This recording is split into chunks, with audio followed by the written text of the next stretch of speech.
اور جب منافق اور وہ لوگ جن کے دلوں میں بیماری تھی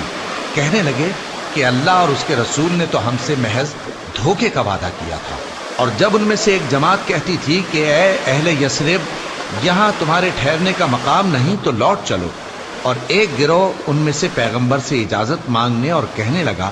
کہ ہمارے گھر کھلے پڑے ہیں، حالانکہ وہ کھلے نہیں تھے، وہ تو صرف بھاگنا چاہتے تھے،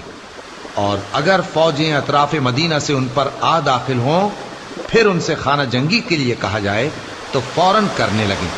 اور اس کے لیے بہت کم توقف کریں، حالانکہ پہلے اللہ سے اقرار کر چکے تھے کہ پیٹ نہیں پھیریں گے،